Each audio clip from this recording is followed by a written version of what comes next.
I don't know when I first realized I wasn't supposed to be born.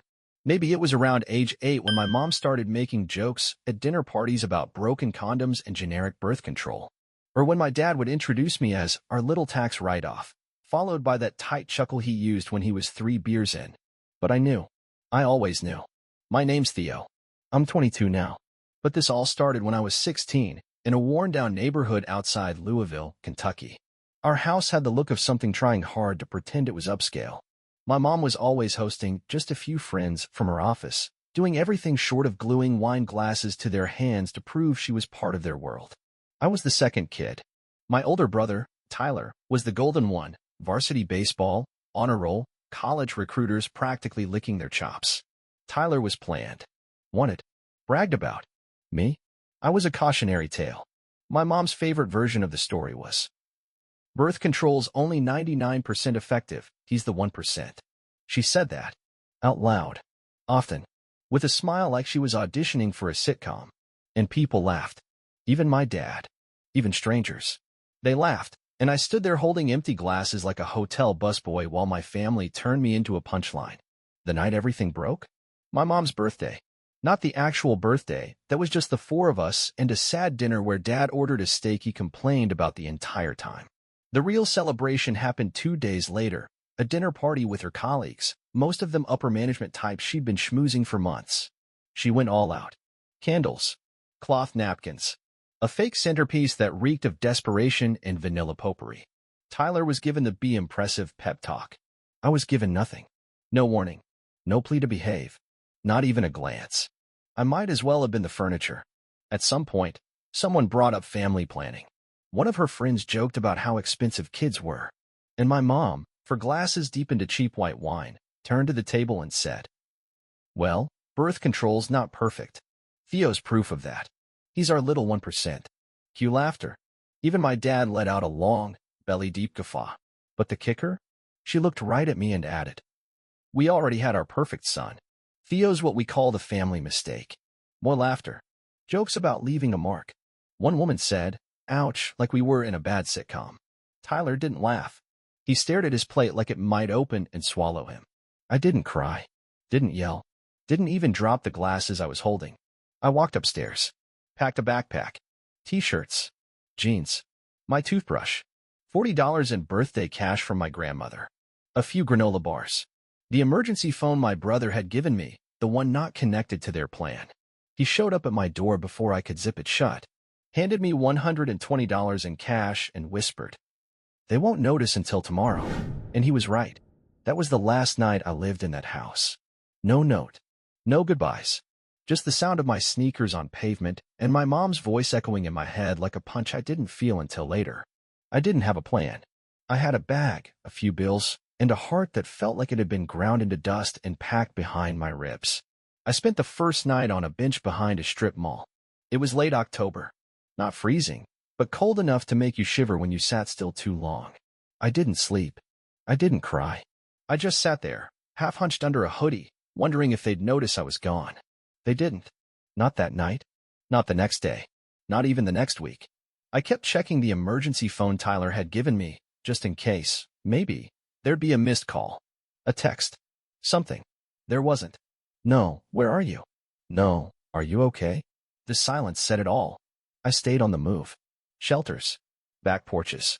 A bus terminal where a janitor let me sleep under the heater vent for 2 nights. Eventually, I found a youth center downtown that didn't ask questions. They gave me a cot, warm meals, and a counselor named Alicia who spoke with a calm I didn't trust at first. She asked about my family. I told her they had one less mistake to worry about. She didn't correct me, just nodded and said, you're not a mistake. You're a survivor. I didn't believe her then, but I never forgot it. Over the next 2 years, I rebuilt my life one job, one odd gig, one favor at a time. Busboy. Stock clerk. Event cleanup. Graduated high school through an alternative program that let me study at night. Found a roommate who didn't care about my past as long as I paid my half of the rent on time. Eventually, I landed a part-time position doing maintenance at a real estate firm. Unsexy work, mowing lawns, patching drywall, cleaning up foreclosed properties, but it paid better than anything I'd had before. And I was good at it. Better than expected. So they kept me around. promoted me from could with a mop to property tech, then to assistant manager for short sale acquisitions. Funny how that works, how you can go from invisible to irreplaceable when the environment sees you. By 20, I was salaried. Not rich, but stable. For the first time in my life, I could breathe without flinching. Then, one morning, I walked into the office and saw a file on my desk. Standard foreclosure folder. I flipped it open, scanned the address, and froze. Because there it was. My old house. The one my mom had turned into a performance stage. The one they remodeled to impress guests and then leveraged into a second mortgage they clearly couldn't keep up with. The house they forgot me in. Now defaulting. Eviction date. Pending. My heart didn't race. My hands didn't shake. All I felt was stillness. Not vengeance. Not triumph. Just readiness. Because life had just handed me the perfect full circle. And this time, I wouldn't be packing a bag. I'd be holding the deed. When I saw the foreclosure paperwork on my old house, I didn't smile. Didn't even blink. Because when you've been erased for most of your childhood, justice doesn't feel like fireworks, it feels like gravity returning. The house was being auctioned off. The bank had tried to offer my parents a repayment plan. They defaulted. Refinancing fell through. No one had swooped in to help. The golden son had apparently moved out of state. And for once, they had no one to lean on. Except for the boy, they forgot. And he wasn't picking up the phone. I went to my boss, played it casual. I've got a personal interest in one of the properties on the upcoming list. Think I could submit a silent bid. He raised an eyebrow. You know the place? Yeah, I said.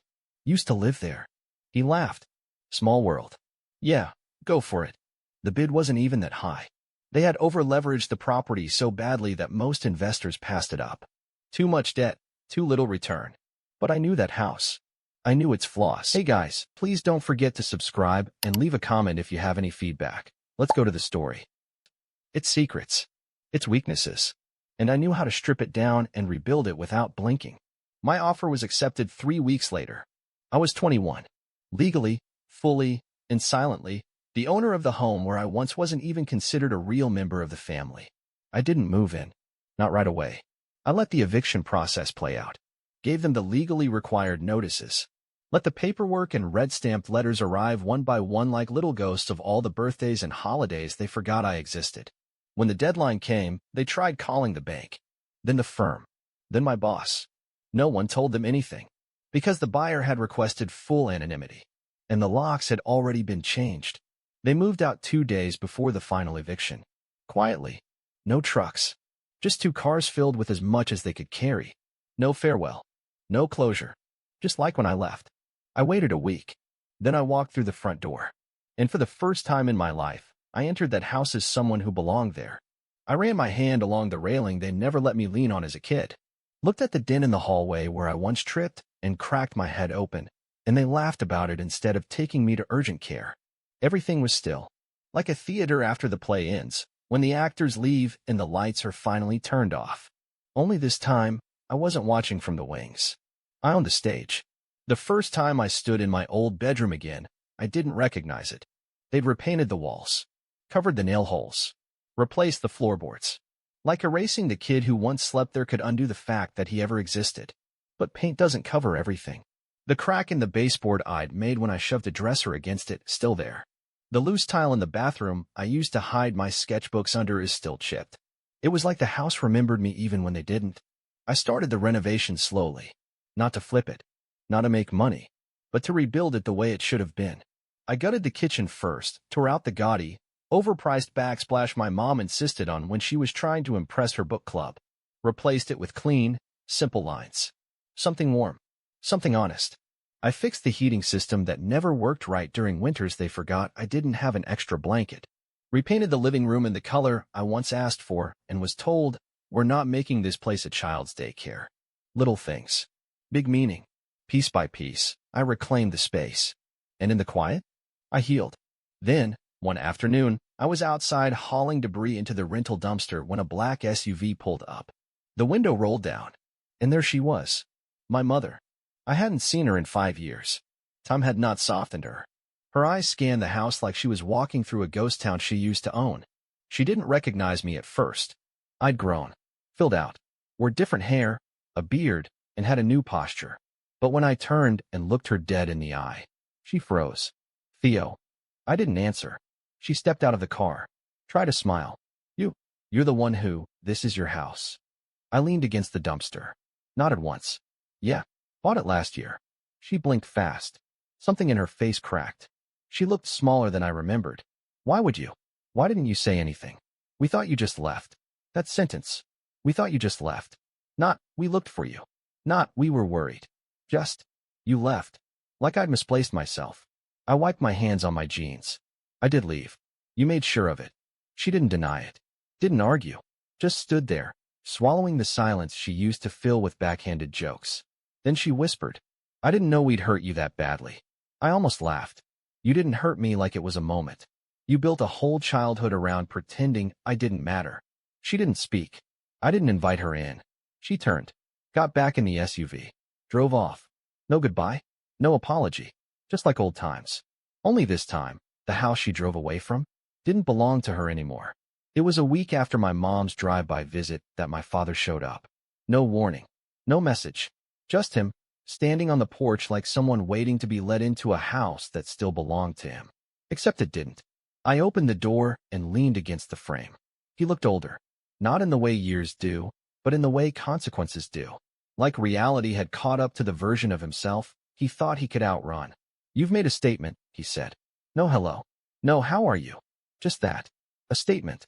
Like buying back the house I was erased in was some kind of performance art. I didn't flinch. Didn't do it for the drama. Then why, he asked. Why not just let the past be? And there it was.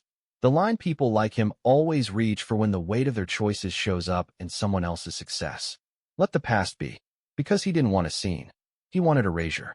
Again, I stepped aside, just enough to make it clear he wasn't being invited in. Why are you here? He looked around, at the new trim, the fixed roof, the windows I'd replaced after years of being told they were good enough for a spare room. I came to talk. Your mother. She said you were angry. I think we can work this out. This doesn't have to be hostile. Hostile. That word hung in the air like smoke. I stared at him for a long time. You think this is about anger? Isn't it? I shook my head. This isn't about being mad. This is about being done. He looked at me like he didn't understand the difference. So I laid it out. You call me a mistake. You laughed while Mom turned me into a punchline. You watched me walk out at 16 and didn't even ask where I went. I wasn't angry. I was nothing to you. That's worse. He opened his mouth. Closed it. I let the silence grow. Let him sit with it. For once. He shifted his weight. Looked down at his hands. We didn't know you felt that way. You didn't want to know? I said. Because if you knew, then you'd have to admit what you did. And you're not here to apologize. You're here because I have something you lost. And you want to make sure the narrative still favors you. He didn't deny it. Didn't say, I'm sorry. Just stood there. Man who used to loom, now shrinking in a doorway he no longer owned. After a minute, he cleared his throat. Is there anything you want from us? I smiled. Nothing. And I meant it. Because I'd spent years wanting love. Then, there were years of wanting closure. And now, I didn't want anything. He left without another word. Didn't look back. And when the door clicked shut behind him, it felt less like an ending, and more like finally locking the past outside. After my father left that day, I didn't replay the conversation. I didn't let his words haunt me. Because when someone comes back only after they've lost control, they're not coming to reconnect. They're coming to rewrite. I'd stopped giving out editing rights. The house became a project of precision, not a renovation, a restoration, not of the property, of me. I stripped the wallpaper they used to hide cracked walls. Replaced the carpet that held the echo of all the times I was told to go play somewhere else. I painted the hallway the deep green the first one said I liked and got ignored for. Everything they built to impress strangers? Gone. Replaced with the version of the house that would have loved me if it could. And every nail, every patch, every brushstroke felt like closing a wound they'd left open. Not for aesthetics. For peace. People in the neighborhood started to notice. Some remembered the family that used to live there. Most didn't, and I liked it that way. When they asked who I was, I just said, new owner. Taking care of it. Because that's what I was doing. Taking care. Of the house. Of the silence. Of myself. A letter arrived a few weeks later. No return address. I opened it. It was from my mother. Written in handwriting I barely remembered. Short. We didn't know how to be parents to someone like you. I don't expect forgiveness. I just want to know if you're happy. I didn't respond. Not because I wasn't, but because she'd forfeited the right to ask. I rented the house out 6 months later. Not to make money, to give it new life. A single mom and her 2 daughters moved in. Teachers, all of them. They brought color, warmth, and a garden full of sunflowers. They didn't know the history. They didn't need to. They were making something new. And that's all I ever wanted. For that space to finally stop echoing with absence. To matter. Not for the people who left, but for the ones who show up. You'd think after everything, there'd be some kind of explosion. One final confrontation. A desperate attempt to take back control of the story. But no, they didn't come back. They didn't write again. No dramatic Facebook posts. No surprise visits. Just silence. And I realized something. They didn't just lose me. They never really had me. What they lost was their ability to pretend I never mattered. That's what stung for them. That someone they considered a mistake grew into something they couldn't predict, couldn't manipulate, and couldn't claim. So they disappeared. Just like they always expected me to. Only this time, I was the one turning the page. I kept the house, but I never lived in it again. I didn't need to. I'd already taken what I came for. Not revenge. Not validation. Just the freedom of knowing that their opinions, their excuses, their absence, none of it held power anymore. They became what they trained me to be. An afterthought. Only I had moved on. And they were stuck wondering how the person they left behind ended up ahead. I passed by them once. Not together. Separate. Months apart. My mother was working the checkout lane at a pharmacy. She didn't recognize me. And I didn't say a word. My father was walking out of a payday loan office, stuffing papers into his coat like he didn't want to be seen. He didn't see me. And that felt right.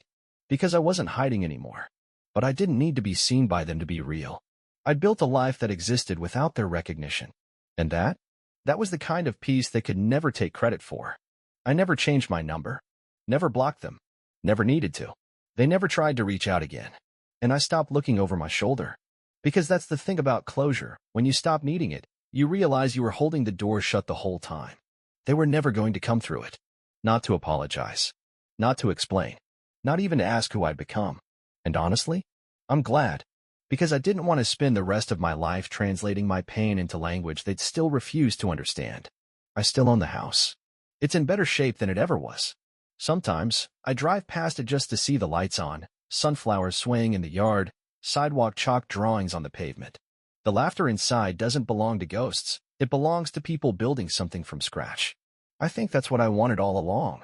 To prove you can grow something in a place where no one ever expected anything to bloom. Not despite what happened, but because I left it behind. People ask sometimes why I never tried to make peace. Why I didn't send a letter. Why I didn't give them a chance to explain. And the answer's simple. You don't ask for explanations from people who showed you who they are every single day. They didn't forget me. They just never saw me to begin with. So I made sure the life I built didn't include a single seat for people who only show up when it benefits them. I'm 22 now. Stable. Independent. Free. Not perfect. Not immune to bad days. But I know who I am. I know what I survived. And that boy they called a mistake? He built something they'll never get to touch. And that's the kind of ending no one needs to clap for because it's real.